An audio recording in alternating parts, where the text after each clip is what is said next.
Okay, so praise the Lord mga kapatid. And may the Lord bless us again as we study the second half of chapter 6. Today we will be reading and studying verses 9 up to the last verse, verse 17 of the book of Revelations, chapter 6. Okay, so if you have your Bible with you, we will read it now. This we will be studying the breaking of the fifth and the sixth seals and the wrath of the Lamb. Verse 9, when the Lamb broke the fifth seal, I saw under the altar the souls of all who had been martyred for the word of God and for being faithful in their testimony. They shouted to the Lamb and said, O sovereign Lord, holy and true, how long before you judge the people who belong to this world and avenge our blood for what they have done to us? Then a white robe was given to each of them, and they were told to rest a little longer until the full number of their brothers and sisters, their fellow servants of Jesus who were to be martyred, had joined them. I watched as the Lamb broke the sixth seal, and there was a great earthquake. The sun became as dark as black cloth, and the moon became as red as blood. Then the stars of the sky fell to the earth like green figs falling from a tree shaken by the strong wind. The sky was rolled up like a scroll, and all of the mountains and islands were moved from their places. Then everyone, the kings of the earth, the rulers, the generals, the wealthy, the powerful, and every slave and free person, all hid themselves in the caves and among the rocks of the mountains. And they cried to the mountains and the rocks, fall on us and hide us from the face of the one who sits on the throne and from the wrath of the Lamb, for the great day of their wrath has come, and who is able to survive. Okay, so praise be the Lord mga kapatid sa kanyang mga salita this morning. Last week, we studied the breaking of the first four seals, being referred as the four horsemen of the apocalypse. So John saw four horses with its riders, symbolizing the things that would happen as part of the first of God's three series of judgment that will be unleashed on earth during the Great Tribulation. So napag-aralan natin last time yung four horsemen na sinisimbolize yung unang apat na bahagi of the first three series of judgment that God will pour on earth, no? Itong three series of judgment, as we have learned last week, ay makikita natin sa chapter 6, yun nga yung judgment of seals, tapos yung trumpets sa chapter 8 and 9, and also the last series of judgment ay yung judgment of bowls na makita natin at pag-aaralan natin sa chapter 15 tsaka 16. Yung first series of judgment is the seals, no? At itong judgments of seal ay composed ng 7 seals that will be broken by the Lamb, being referred to the Lord Jesus Christ. No? Alam natin yung Lamb na tinutukoy dito sa Book of Revelation, who has been slain and now standing in the center of the throne of God, was being referred to the Lord Jesus Christ. So we come to know also the meaning of the first 4 seals, broken, symbolized by the 4 horsemen. Ulitin natin ulit as recap para i-connect natin po yon sa ating pong pag-aaral regarding the fifth seal. Ano ba yung first seal? Yung white horse with the rider who is carrying a bow. May dala-dala siyang bow and a crown was placed on his head. Ang sabi doon, he will win many battles and gain victory. Ito po yung tinutukoy dito yung the entering of the Antichrist, wherein there will be the spirit of deception that will take place at the start of the tribulation. So doon natin makikita yung spirit of deception that is embodied upon the Antichrist, no, or the beast. Yung deception will be upon the earth, and many will be deceived by the Antichrist. No, ito na yung start of the tribulation, wherein the Antichrist, who will portray like an angel of God, no, who will rule and reign on earth, that he will establish his political rule, no, in peace, no. Kaya nga bow, walang arrow, is because walang bloodshed that will happen. Through diplomatic thing, he will able to make his way and rule and establish peace on earth. wherein he will make a covenant of peace and treaty with Israel and many nations. So doon natin makikita yung start of the tribulation. Sa first seal, where there will be tribulation.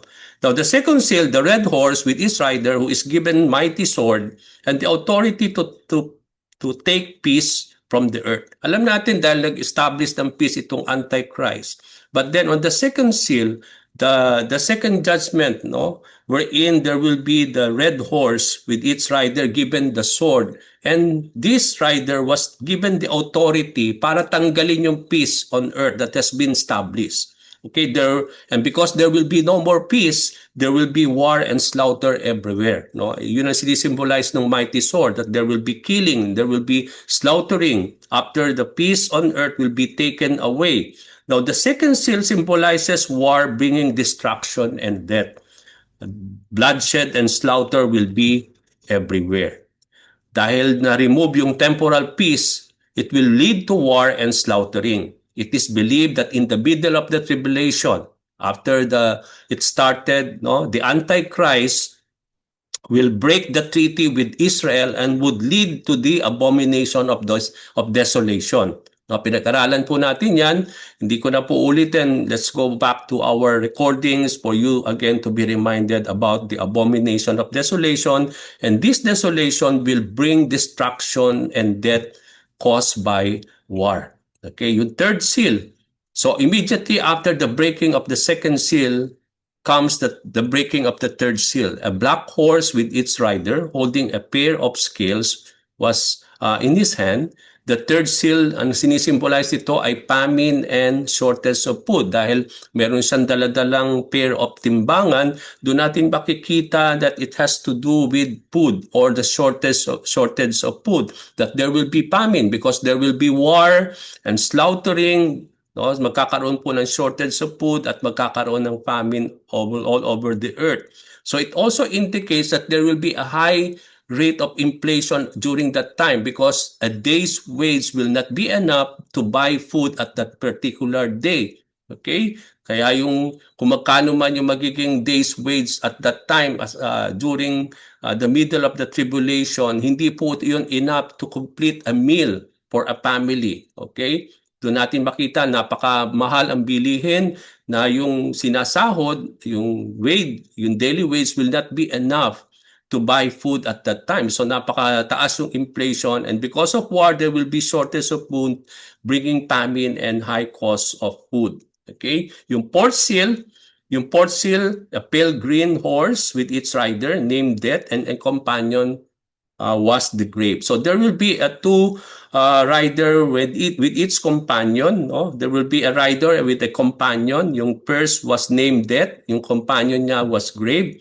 And these two were given authority to kill 25% of the world's population that will be caused by war, famine, diseases and pestilences, and that will be borne by the wild animals. No? So doon natin makikita na yung fourth seal, there will be the death of the 25%, 1/4 of the world's population dahil magkakaroon po ng gera, magkakaroon pa ng famine, and magkakaroon ng mga diseases and pestilences. Ganon din naman, they will be killed by wild animals. Okay, so yun po yung makikita natin, no, dun sa during the tribulation regarding the first four seals. Okay, now let's go now to our lesson, the fifth seal. The fifth seal is symbolized by the martyrs or the saints that has been slain. Sabi po sa verses 9 and 10, when the Lamb broke the fifth seal, I saw under the altar the souls of all who had been martyred for the word of God and for being faithful in their testimony. They shouted to the Lord and said, O sovereign Lord, holy and true, how long before you judge the people who belong to this world and avenge our blood for what they have done to us? So yung the breaking of the fifth seal, mga kapatid, gives us the truth. Ito'y nagbibigay sa atin ng katotohanan of the death of the believers. Okay, ito na yung mga martyrs, yung mga saints na namatay para sa ating Panginoon. John saw, nakita ni John, they saw the souls of the believers who were killed. Now, what caused their martyrdom or death. Anong naging cause ng kanilang kamatayan? No? What caused their martyrdom or death? Now, these saints were killed because of the word of God. Sabi dito sa verses natin, 9 and 10, they were killed because of the word of God and the testimony that they have maintained. So, binintain nila yung word of God at ang kanilang testimony till the end. Even to the point that they will be killed, they have maintained it. Okay, they had been faithful to the word of the Lord. They had been faithful and remained to their testimony even up to the point of death. Doon natin makikita yon, mga kapatid. Okay? Now, sabi dito that in the Bible, alam natin, John saw under the altar the souls of who had been martyred. So, nung nakita ni John ito mga martyrs, yung mga saints na namatay, sabi doon, they are under the altar. No? Itong mga souls dito ng mga namatay na mga mananampalataya, sabi doon, they were all under the altar, no, when John saw them. Now, in the Bible, alam natin mga kapatid, sa Biblia, altar is being used. No? Tinitingnan natin lahat po yung mga nakikita natin dito sa ating verse because toro yung ating pag-aaral. So we don't want to miss yung mga important details here. Now, John saw that they were under the altar. Now, what is altar in the presence of the Lord or in the temple? Now, in the Bible, altar is used where sacrifices are being offered. Doon, di ba alam natin, no? Na even in the temple, there is an altar where the sacrifices are being offered by the priest. Then even before the altar, alam natin na mga panahon nila Abraham, no? When they are offering something to God, they built a rock wherein they will repair it as an altar where on that rock or that stone, they will sacrifice their offering before the Lord. Okay?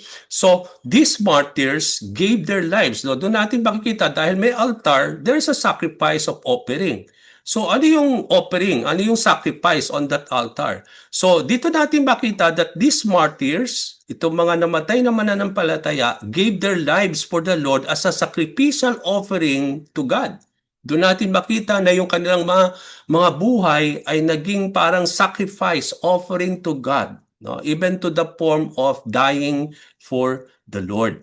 Okay? So their faithfulness to God's word became a sweet sacrifice before our God. No, yung kanilang sacrifices of their life, of how they remained faithful till the end, even to the point of death, makikita natin doon it became a sweet offering of sacrifice before our Lord. So the martyred saints were killed because they remained true and faithful to the word of God.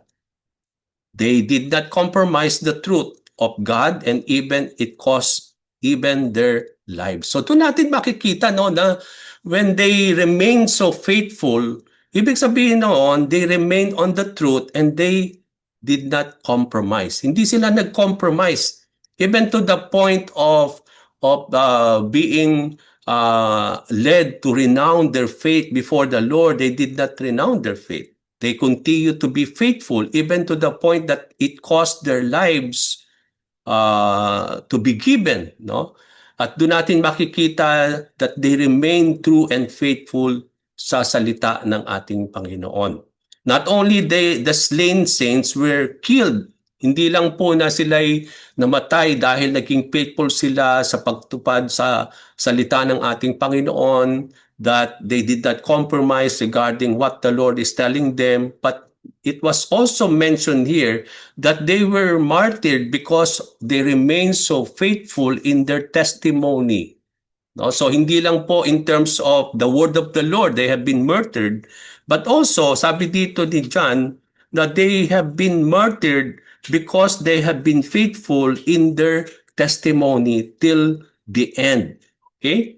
So makikita natin dito that they remain faithful to their witness to Jesus regardless of any consequences.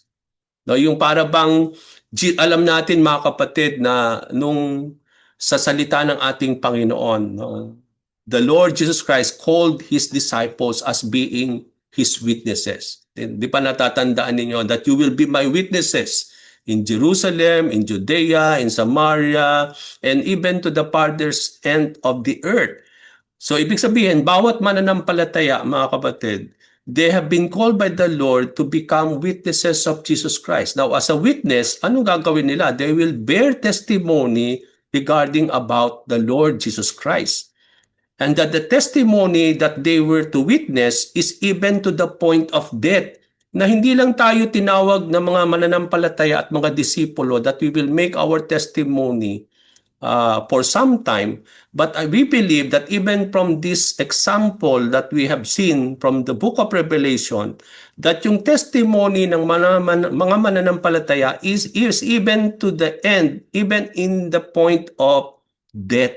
That they will not compromise, that they will be, and that they will still be faithful in giving their testimony, that they have not renounced their faith, as being witnesses of the Lord. We are to remain faithful when it comes to our testimony regarding our Lord till the end. Now, anong sinasabi nito sa atin, mga kapatid? May sinasabi nito sa atin. We hope and we pray na kung hindi man tayo datnan nitong pinag-aaralan natin na tayo po'y mamatay bago dumating si Lord, bago magkaroon itong breaking of the seals. So we hope and pray that we are those who are being repaired here in the book of Revelation, who had been so faithful in the word of the Lord. I hope na bawat isa sa atin ay kasama sa nire-repair dito. Kung hindi man tayo palari na datnan tayong buhay ng pagdating ng ating Panginoon. At kung tayo man ay mamatay, bago dumating si Lord, bago dumating itong mga pinag-aaralan natin na ito, ang ating pong dalangin ay maging tayo ay kasama dun sa mga martyred na yon, yung mga namatay na hindi nag-give up, na naging tapat sa kanilang pananalig sa salita ng Panginoon, sa kanilang testimony of the Lord. So we are being reminded and challenged by this passage, mga kapatid. Number one, to be faithful when it comes to the word of the Lord. Maging faithful tayo sa salita ng ating Panginoon. To be faithful is to be faithful in applying in obedience to the word of the Lord. Okay, to continue to be devoted to the word of God, lalo na po higit sa lahat that we are now living in the end times. It is the word of the Lord who can really cause us to be sustained, para kung loobin man ng Panginoon na talagang dumanas tayo ng tribulation, as part of what we are learning, we will still be faithful regarding the word of the Lord. It is where we will hold on more to the word of God, na talagang ma-strengthen tayo sa ating pananalig sa ating Panginoon. Hindi tayo maantig ng mga darating na mga pagsubok caused by the tribulation, but we will hold on to the word of God that will really sustain us at that particular time. Another thing that we are reminded here, mga kapatid, is that we need to be faithful in our witness that we bear, that we are having our testimony. Maging tapat tayo till the end sa ating pong testimony regarding our Lord. And also, sabi nga natin, it reminds us that no matter or regardless of the consequences, even death, we will be faithful to the word of the Lord. We will be faithful to in our testimony till the end. So ano man yung mga consequences, even death will come upon us. We are called to be faithful sa salita ng ating Panginoon and to the testimony that we are bearing. So another that caused the death of the saints during the tribulation, alam niyo po, what caused also the death of the martyr? Hindi lang po they have been martyred because of their being faithful to the word of the Lord, but also to their testimony. But another that caused the death of the saints during the tribulation is the Antichrist and his system during those times. Di ba mananaig, magro-rule ang Antichrist. Okay, so because of the system that he will rule and he will govern, there will be the saints, who will be martyred. Sa book of Daniel, sinulat ni Daniel, and he prophesied that the Antichrist will be given authority over believers for 3.5 years during the second half of the tribulation. So doon natin makita sa book of Daniel. Let's go to that. Daniel 7, verse 21 to 22. Ano sinabi ni Daniel doon? I kept looking, and that horn was waging war with the saints and overpowering them until the Ancient of Days came and judgment was passed in the favor of the saints of the highest one, and the time arrived when the saints took possession of the kingdom. So dito natin makikita, dito sa verses 21 to 22, yung horn that is being repaired here is the Antichrist, and he will wage war with the saints, and they will be overpowered by him until the Ancient of Days. No, yung Ancient of Days here that will come and bring judgment. Ito yung makikita natin sa Book of Revelation, wherein Jesus Christ, who is being repaired, the Ancient of Days, will come and bring judgment in favor of the saints, no, of the highest one. So doon natin makikita that ma-overpower yung mga saints, that the Antichrist will wage war with the saints of God during the tribulation. Okay, so also in Daniel 7 verse 25, sinabi din doon, he will speak out against the Most High and wear down the saints of the Highest One, and he will intend to make alterations in times and in law, and they will be given into his hand for a time, times and a half a time. So doon natin makita that he will rule.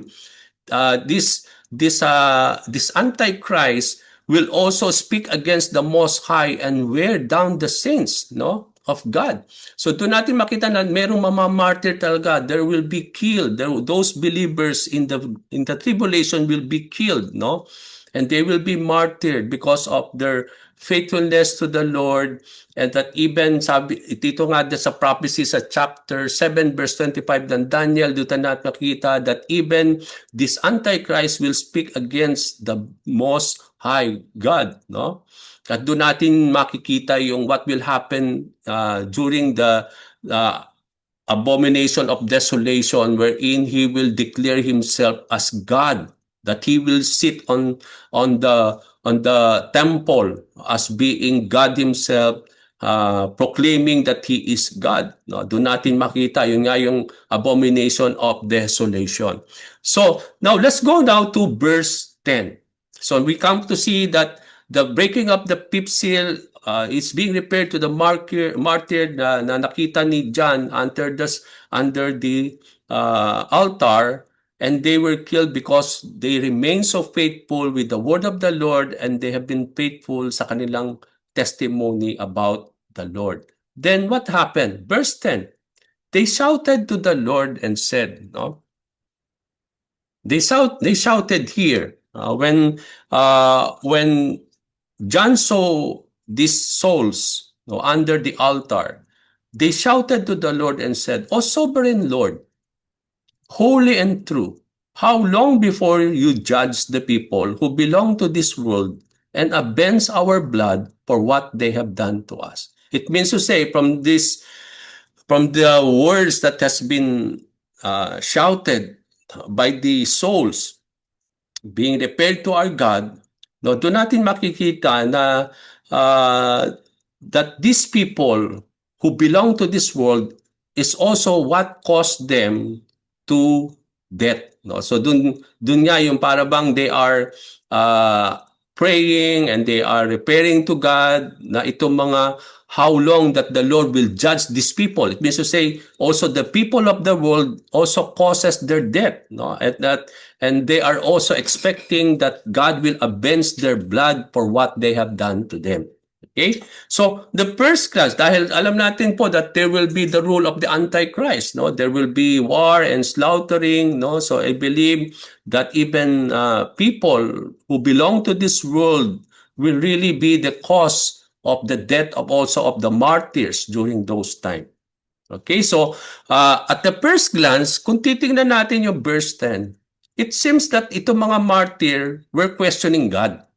Okay, para bang, kasi it is a form of question na para bang they shouted to the Lord God, and then sabi doon, they are questioning God that how long before you had judged, no? Para bang ang tagal, para bang how long you had judged the people who belong to this world and avenge our blood, no, for what they have caused to us. Na para bang kung pag-aaralan natin yon at a first glance, kung di natin iintindihin ang tunay na kahulugan noon, maaaring sasabihin natin that these souls were questioning God and they are complaining regarding how long that the Lord acted in terms of His judgment and vindication. Na para bang natagalan sila sa judgment na ibibigay ni Lord at yung vindication niya na ginawa niya para sa kanila. That it seems that they became impatient with the Lord in judging the people and avenge them and their blood for what they have done to the saints of the Lord. Okay, so yun yung parang makikita natin dito kung di natin lalaliman ang ating pag-iisip at pag-aaral. At the first glance, kung magiging literal tayo, no, magiging parang ang tingin natin dito, parang kine-question nila si Lord na parang naging matagal yung kanilang yung judgment of God na kanilang hinihintay at yung the vindication that will bring that God will avenge the blood, no, their blood and what they have and what these people had caused upon the saints of the Lord. But in reality, kung titingnan natin mga kapatid, it is not that the souls were questioning the Lord. It is not. The fact that and the truth that they address God. Tingnan niyo po yung address nila kay Lord when after they have shouted to the Lord those words. Unang-una, makikita natin dito, no? They address God as sovereign Lord. Now, what do we mean by sovereign Lord? Okay.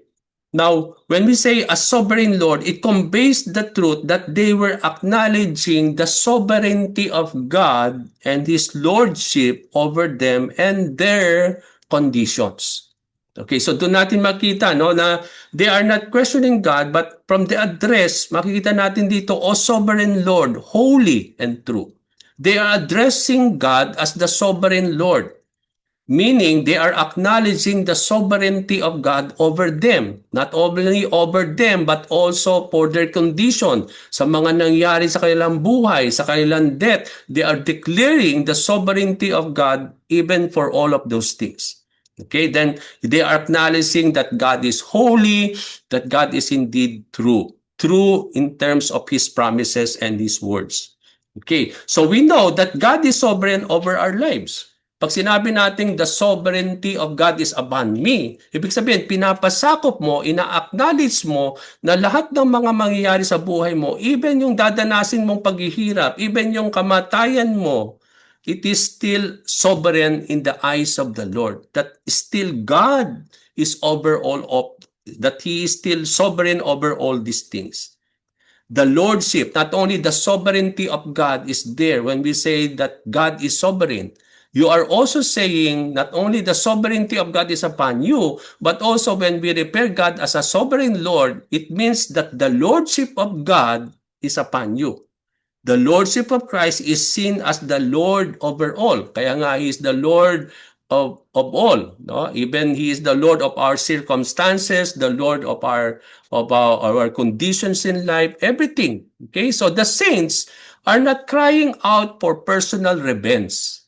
Na hindi sila na they are crying for personal revenge or vengeance, but they are trusting the vindication of the Lord. So verse 10 is a form of a prayer, no? Parang prayer yon for divine justice. That they are praying that and as they pray, they continue to trust in the Lord. Diba? Bakit tayo nananalangin? No? It is a form of our trusting God. That dun sa panalangin na yon, diba? Naihinga natin yung mga bagay na gusto nating sabihin. Many times in the book of Psalms, David was complaining to God, but that complaining is not a kind of complaining na para bang kagaya ng bayang Israel when they grumble and complain to the Lord that caused the wrath of God to be upon them. Pero makita natin dito yung complaining in the book of Psalms is the pouring of a person's heart upon the Lord, of all the things that they are undergoing in their lives. Di ba sa ating buhay kapag nahihirapan na tayo, no, na parang inihihinga natin kay Lord yung mga nangyari, hindi tayo nagko-complain. Although it can be seen as a form of expressing ourselves, but we are not questioning God. But we are still pouring everything, trusting the Lord, praying that God will vindicate, that God will act, no, upon those things. So it is not a form of questioning God, but the pouring of our heart. And that is what we have seen from verse 10, no, when they are uh, conveying these things to the Lord. So verse 10 is a form of prayer for divine justice. It was a form of crying out to God with the trust that they will submitted themselves, because they are submitting themselves to the sovereignty of God, no, to the lordship of Jesus Christ. So let us not forget that God is sovereign in His timing. Hindi sila naiinip na para bang ang tagal naman na nangyari itong judgment na ito, no, na dapat noon pa yan, no. Hindi yun ang sinasabi dito sa verse 10. But it is also telling us that let us not forget, huwag nating pong kalimutan, God is, when we say that God is sovereign, it means also that God is sovereign when it comes to timing, that He is not bound with time. Okay? So doon natin makita that God is sovereign in His timing also. Sa timing ni Lord, hindi sa timing natin, mga kapatid. So God is never early and He is never late. He is always right on time.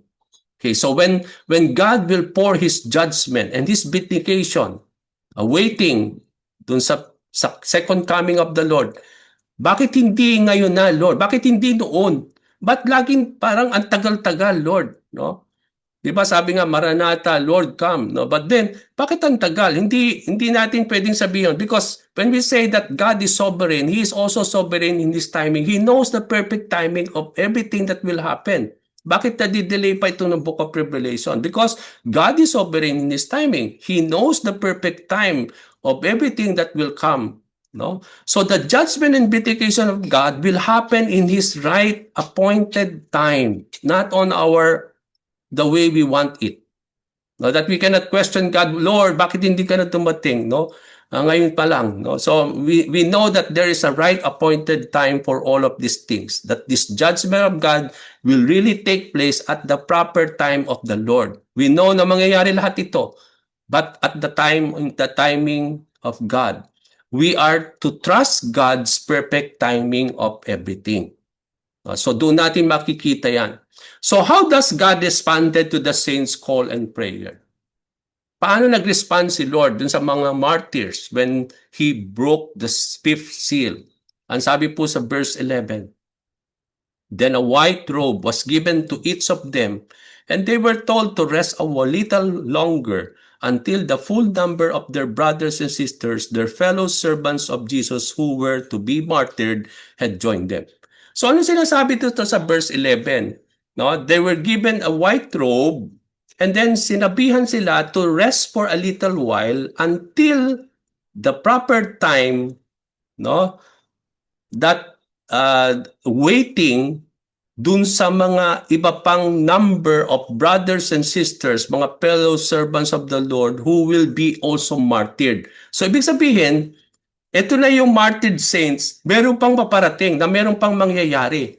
At sino yung mga magmamartyr that will be added to them? Yun nga, during the tribulation, there will still be martyred believers na hindi namatay, no? Na dadanas nung mga tribulation at that during the reign of the Antichrist. There will still be more believers who will be faithful still to their testimony of God, who will really believe upon the Lord, and they will also martyr during the tribulation. At yun yung awaiting these earlier martyred saints. Na yun sinasabi dito, that they are called to rest a little while until the full number will be completed. So meron pang mag-a-add do sa number nila. Okay, kaya nga do sa chapter 7 makikita natin 'yon, no? Pag-aaralan natin 'yon, that there will be also martyred saints during the tribulation to be added dito sa nakita ni John sa chapter 6. So God the sovereign Lord responded with care when He gave a white robe sa bawat isa sa kanila. So binigyan sila ng white robe. Now, the white robe, ano sinisimbolize ito? Yung white robe symbolizes, number one, blessedness. Okay? Number two, it talks about dignity, the honor, purity, victory, and the imputed righteousness of Christ. Now, in the Bible, when we talk about the robe of righteousness, it is considered to be a white robe to be imputed by God to a believer in exchange when the believer put his life and his faith upon the Lord, no? At ang kapalit noon ay yung imputed righteousness of Christ. And it symbolizes blessedness, it symbolizes purity, honor, no? Para bang at that time, because they have been martyred because of Jesus, because of their faith in the Lord, that's the time that God will honor them, no? By putting them this robe of righteousness, no? That yung victory makita natin dito, and also it symbolizes purity and blessedness before the presence of the Lord. So they were told to rest for a while until the number of martyred saints would be completed. So hindi pa pala complete yung nakita ni John, that there will be still people who will be martyred, being repaired during the tribulation, na makikita natin sa chapter 7. So this reveals that there are still believers who are yet to shed their blood for Jesus during the tribulation, na makikita natin sa chapter 7. This means that the earlier saints were martyred before the tribulation. So ibig sabihin, bago nagkaroon ng tribulation, or even at the beginning of the tribulation, itong mga martyred na ito, yung mga namatay dun sa chapter 6. Okay, so ibig sabihin yung bago dumating yung tribulation, may mga namatay na, no?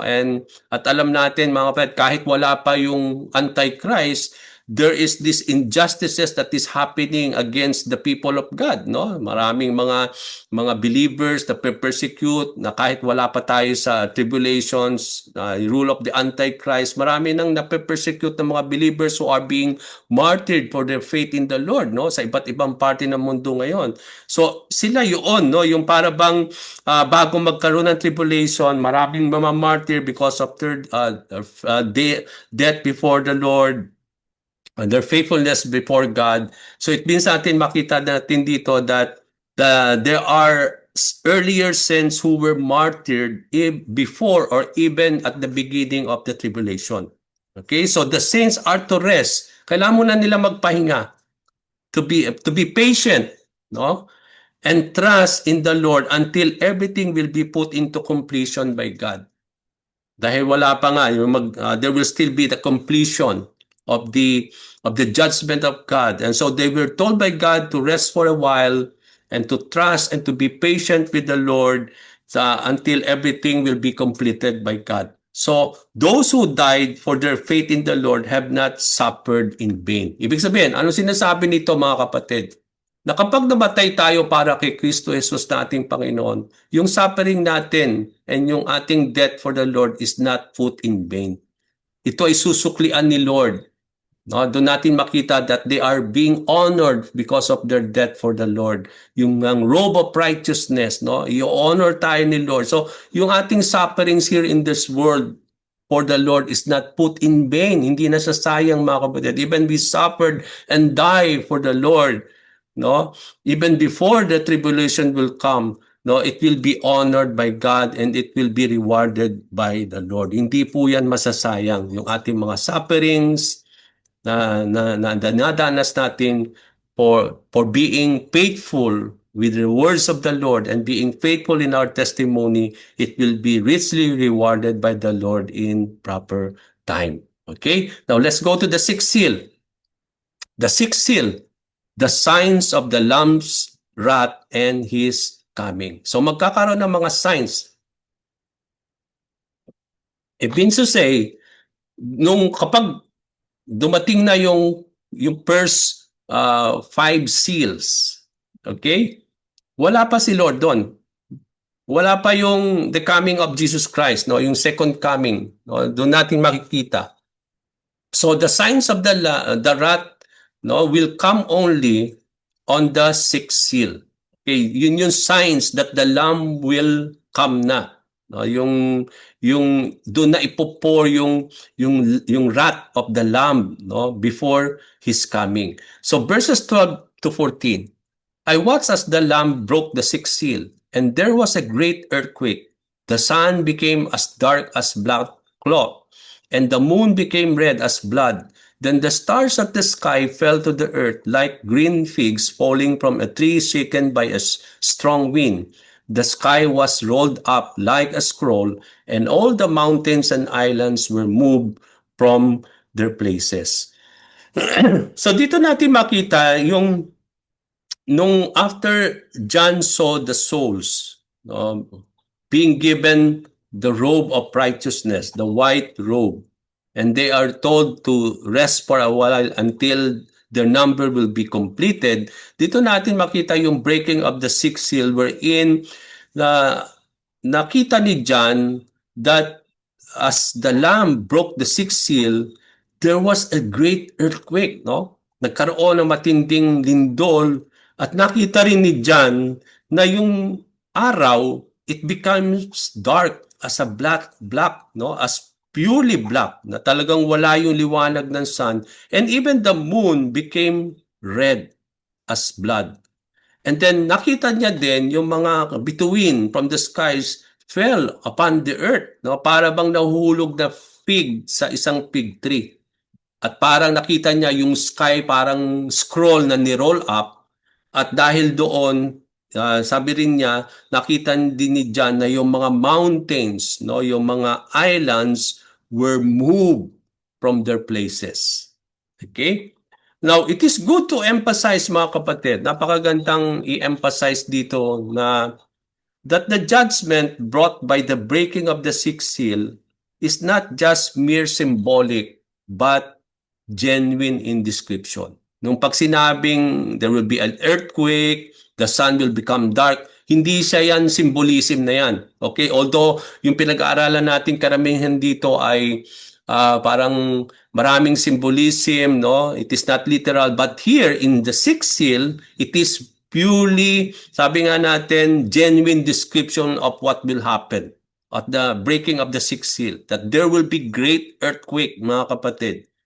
No, at then makikita natin with our eyes, no, that the sun will become dark as a dark cloth. No, yung talagang madilim siya, no, and then there will be no moon, no, the moon will become red. Now come to think of this, di ba? Sa araw ang nagpapaliwanag ay yung sun. Sa moon, yung sa gabi ay yung moon and the stars. Now come to think, kapag wala ng light na binibigay ng sun, wala na yung binibigay na light ng moon sa gabi at even the stars will fall upon the earth. So, ang dilim, matinding dilim ang makikita natin.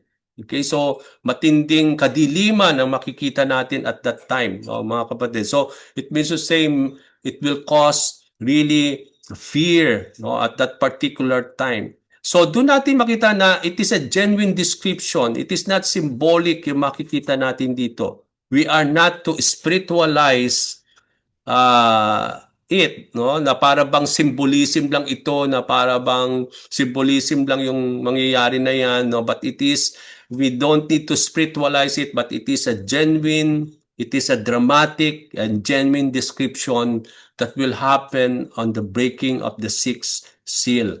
Okay? It is a dramatic event that will happen at the end of the tribulation prior to the coming of Jesus Christ. Okay, so alam natin mga kapatid, napag-aralan natin sa eschatological study natin, no, na yung rapture, hindi pa yun yung second coming. Although Jesus Christ will come, no, with the clouds, no, but then makita natin he will be there in the air.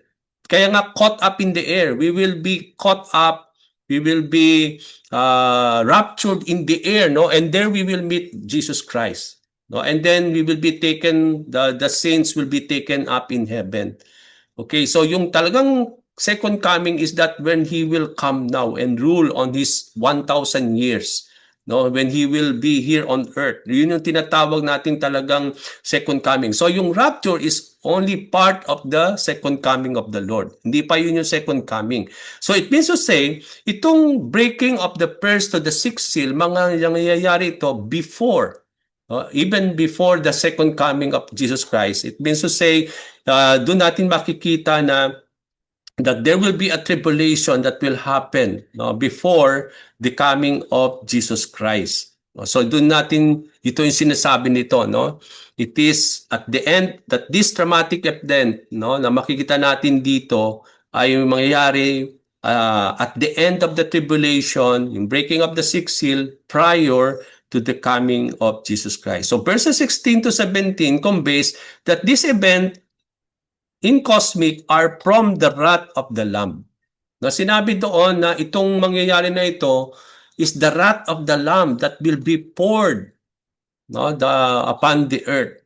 So, it is the wrath of God. No, yun na yun. Yung, kaya pag nakita na natin ito yung when there will be great earthquake, then the sun and the moon will give up their light, and even the stars will be falling down on earth, no? Nakakatinding takot po 'yon, mga kapatid. So, but then we come to see here, no, na talagang sabi na natin, it is the wrath of the Lord, no? The wrath of the Lamb as being referred in verse 16 to 17.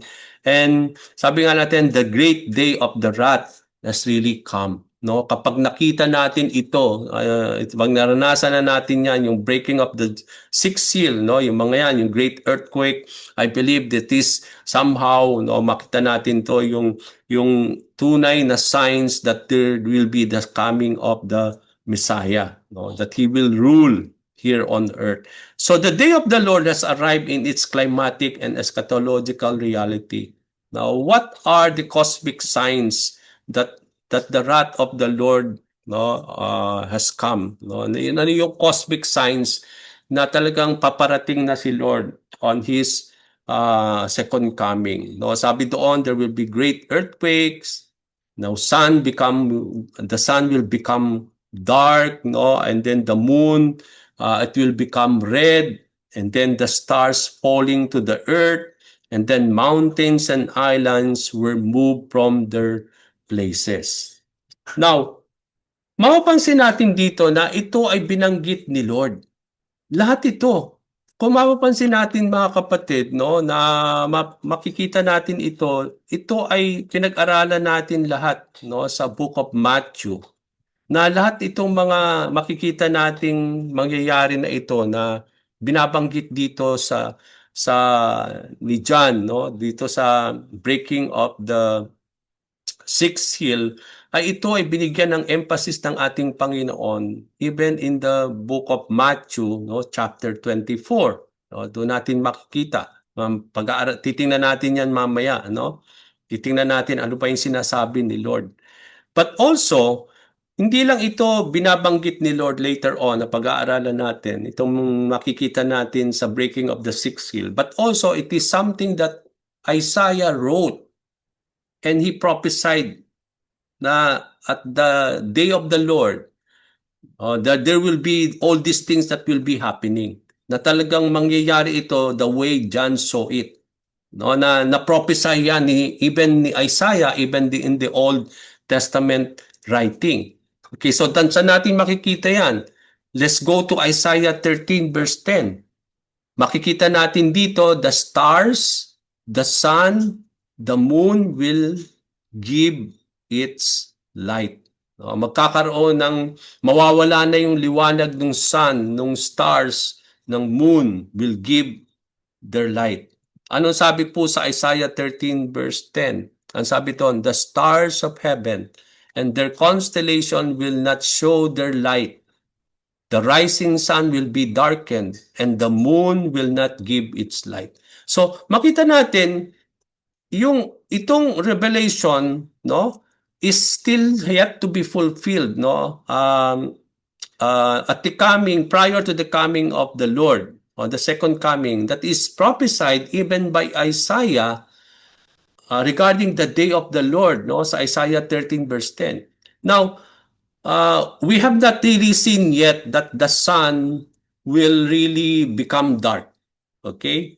Pero ang nakikita natin, na experience natin today, 'di ba, yung parang yung moon nagiging red, 'di ba? Parang nakikita natin ngayon, na experience natin 'yan today, isn't it? Yung parang yung moon natin. Pero yung sun, yung talagang magiging dark, where there will be too much darkness, hindi pa natin 'yan nakita. Okay, merong sandali na parang tumatakip yung moon sa stars, where there will be, hindi natin makikita gaano, but hindi pa yun nangyari. The sun will become so dark, like a dark cloth. Pero yung moon, parang nakikita na natin yan, no? I believe it is being seen today. So it means to say, hindi pa yan yung tinutukoy dito sa Revelation. No? Hindi, pahapyaw pa lang yan. Kasi even yung mga rumors of wars na nakita natin dito na mangyayari sa breaking of the seal, no? Where there will be war on the breaking of the second seal. No, hindi pa 'yon. Although meron ng mga wars ngayon, signs pa lang 'yan, no, that there will be really coming up to the tribulation. Na makikita natin lagi ang mga signs na 'yan, no, yung wars. So it means to say, kaya nga marami nga nagsasabi na parang nasa tribulation na tayo ngayon. Kasi yung mga signs nakikita na natin today na yung mga signs na ito na mangyayari sa tribulation, yun yung parang nadadanasan natin ngayon. But remember that even Jesus Christ told us that even before the day of the Lord, there will be already these signs that will be seen, earthquakes, no? We can see now all over the world there are earthquakes.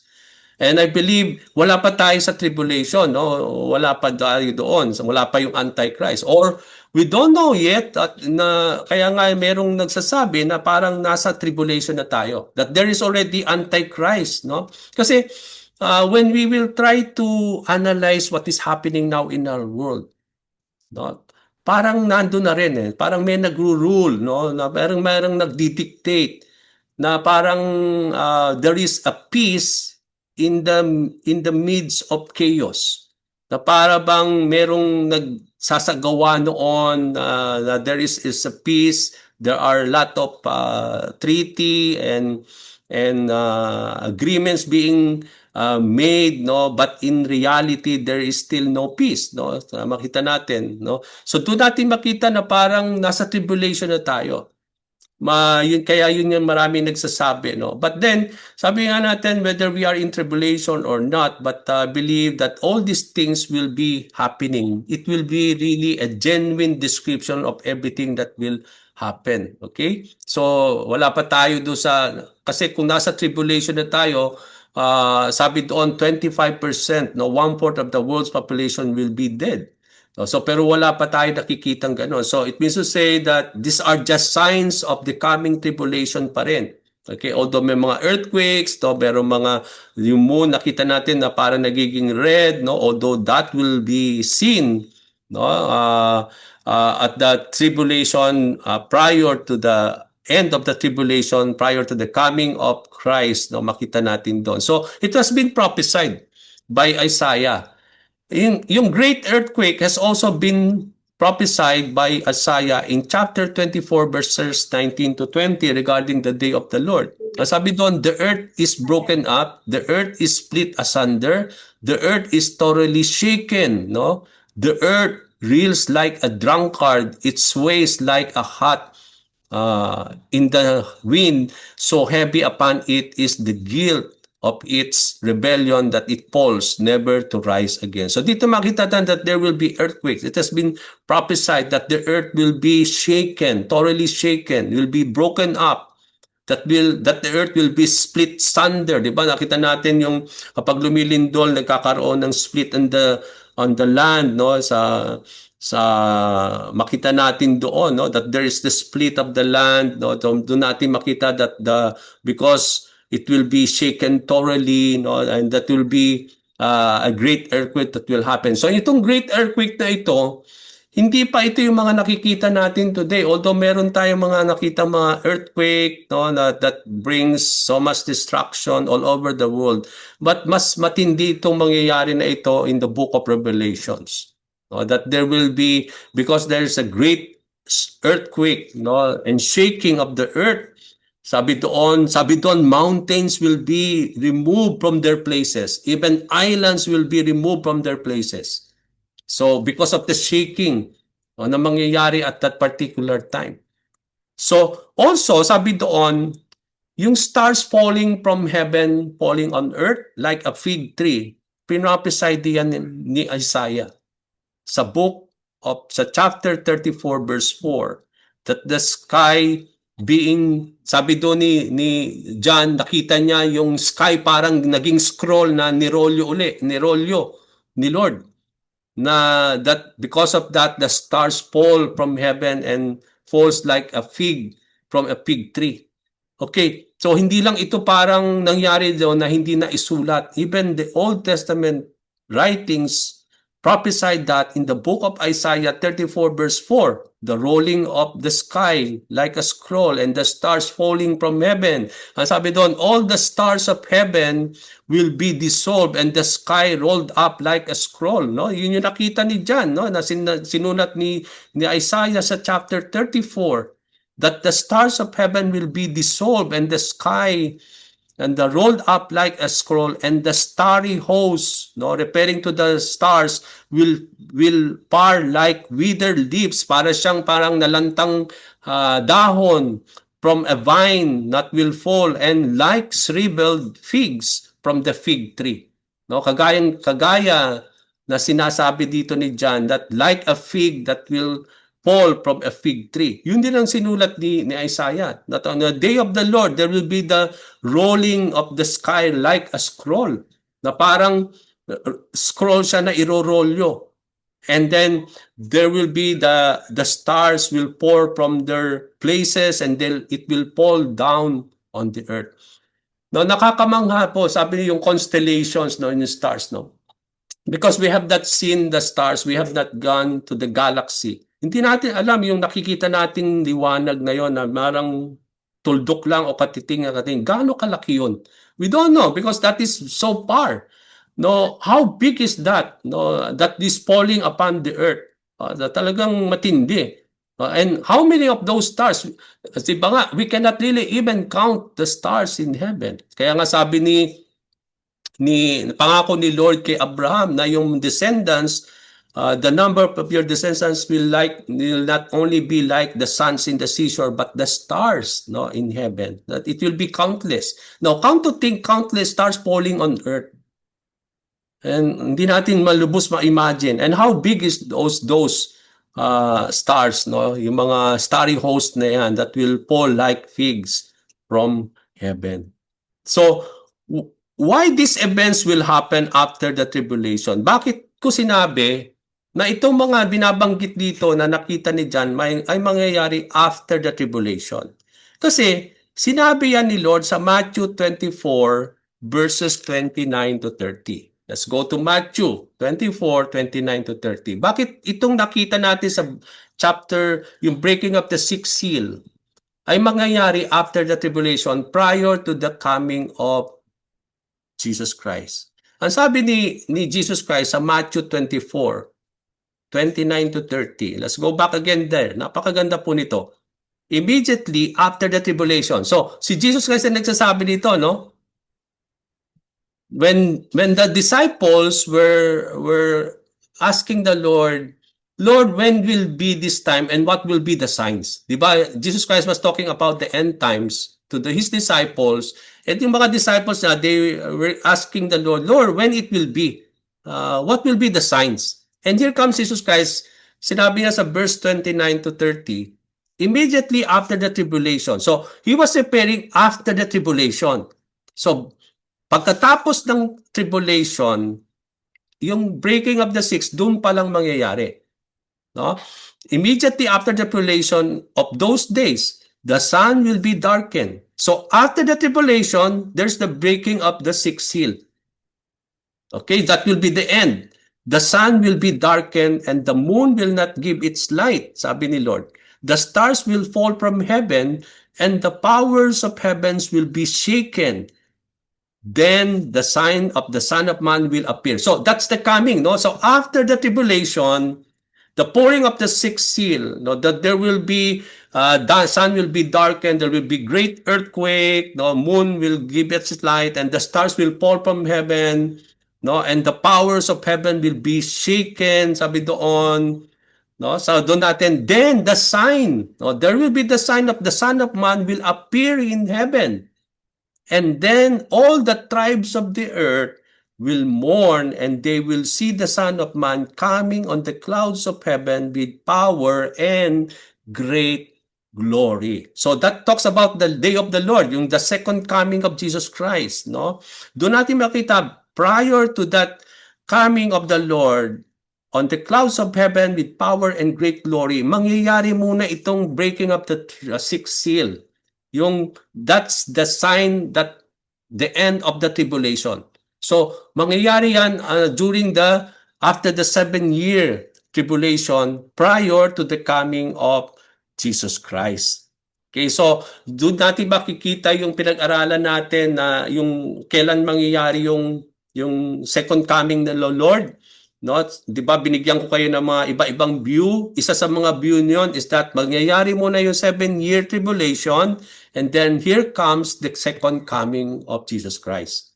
Okay? Mangyayari muna yung 7 years tribulation, and then the coming of the Lord will come. Okay, so yun yung nakita natin na sinasabi ni Lord dito sa Matthew 24 verses 29 to 30. So dito, pinanghahawakan natin yung katotohanan na lahat itong nakita nating breaking of the first to the sixth seal ay mangyayari during the tribulation. From the start to the end of the 7th year, yun yung makikita ninyo, yung breaking of first seal, second, third, fourth, fifth, and sixth. And then, here comes sabi nga natin, the sign of the coming of the Son of Man. Okay? So all these events will occur at the Battle of Armageddon, no, at the end of the Great Tribulation. So what will be the effect of these drastic events in the people on earth? So, di ba, natakil natin yung Battle of Armageddon doon sa eschatological study natin. Hindi na natin ulitin yon. If you want to clarify again that, let's go back to that recording. Okay, so ano mangyayari nito kapag nangyari itong lahat ng ito? Anong effect nito?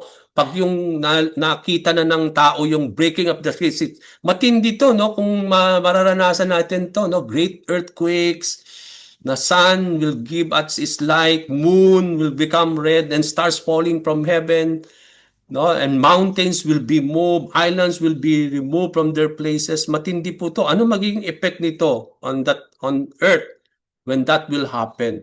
Sa verse 15, ang sabi doon, then everyone, the kings of the earth, the rulers, the generals, the wealthy, the powerful, and every slave and free people. So, ibig sabihin, lahat ng tao present at that particular time. Hindi sinabi dito eh. Maring hindi ka pasok sa kings, maring hindi pasok sa yung iba sa ruler, hindi ka general, hindi ka wealthy, hindi ka powerful, eh saan ka? It may be every slave and free people, no? Nandun ka, pasok ka doon sa mga free people, no? So, all, sabi doon, hid themselves in the caves. Sabi doon sa verse 15, lahat sila nagtago in the caves and among the rocks of the mountains. So, dahil may nahuhulog yung stars and then there is a great earthquake, but come to think of this, they are hiding on the mountains and caves. Pero sinabi doon, mountains will be moved. So wala talagang place of escape eh. No, akala nila they will be secure there sa caves and the mountains, no? They will be hiding there, but even it says that even the mountains will be moved from their places because of the great shaking that will happen at that time. So when the day of judgment arrives, no one will be excluded or excused. All will not escape the wrath of the Lamb. Wala po makaliligtas dito, mga kapatid. All will be made accountable to God and without exemption. So all hid themselves in the caves and among the rocks of the mountains, thinking that these will protect them from the wrath of the Lord. Okay? Para ang tingin nila na yun yung makakasagip sa kanila if they will go to the caves and that will protect them. No? And then verse 16, they cried to the mountains and rocks. Come to think of this, no? They are crying to the mountains and rocks. Fall, ano sinasabi nila sa mga mountains? Fall on us and hide us from the face of the one who sits on the throne and from the wrath of the Lamb. So dito natin makita yung katotohanan na itong pouring of the first sixth seal is the wrath of the Lamb, the wrath of Jesus Christ, no? And I believe that it will fall on everyone that is present at that time. Na ma-witness ito, and there is no exclusion sa hindi makakaranas nito. Now, ano sinasabi natin ito? I will be ending na. Sa verse 16, 7, 15, and 16. We thought that when these events will come, it would lead people to confession and repentance. Di ba? Tingnan niyo po, no? Matindi yung first to the sixth seal eh. Siguro kung tayo unbeliever at that time that you will be part of the tribulation, or siguro I believe that it will lead for people to repent. Ito na yung katapusan talaga ng mundo. No, yung talagang they will come to the Lord and repent and confess, and then they will call on God, no? Yun parang yun ang ini-expect nating mangyayari. No, na yung people will come into confession and repentance. But nakita natin sa verse 15 and 16, hindi yun mangyayari. This would not happen. Sabi nga natin, faced with God's wrath. Nandun na yung wrath of the Lord. People prepared and desired death more than repentance. Mas gusto pa nilang mamatay, mga kapatid. They thought that if they die, they will escape that judgment. Lord, no, because if there is the first death, there is also the second death. Diba? Pinag-aralan natin yon. No, that if your name is not written in the book of life, there is the second death when that soul will be thrown out in the lake of fire. Akala nila kapag namatay tayo, maliligtas na tayo dun sa wrath of the Lord. Na kaya nga ang hiling nila, yung mountains will fall upon them para mamatay sila, no? Yun bang they cry to the mountains to fall on them, that they are pleading for them to die para hindi nila maranasan itong mga ito, no? Yung judgment and the wrath of God, thinking that they will be spared on it. But even they die at that particular time, mga kabatid, they will not escape the second death. No, meron pang second death. So they prepared the mountains to fall on them, bringing death, instead of repenting and seeking grace and compassion before our God. So they thought by having death, they will escape the wrath of the Lamb. No one can hide from God, mga kapatid. Even magtago ka sa pinakamatinding mountain and cave, sa mga yungib, kung ano-anong mga tunnel dyan, no? You cannot escape the wrath of the Lord. No one can hide from a God that is so omniscient, no? Omniscient, knowing, He is the all-knowing God. No one can hide and escape from His wrath and from His knowing. No one is able to withstand and survive the divine judgment of God. Just like what verse 17 says as I end, for the great day of the wrath has come. Not only that is the wrath of the Lamb, but that is also the wrath, the great day of the wrath has come. At ang tanong doon, and who is able to survive? Then we know the answer. No one will able to survive that great day of the wrath that will come upon the people on earth. Because of the Lamb, the wrath of the Lamb has now come. So praise be to the Lord, mga kapatid, for our study today. We have completed the whole chapter of chapter 6. And then so next week, we will be talking about chapter 7. Let me stop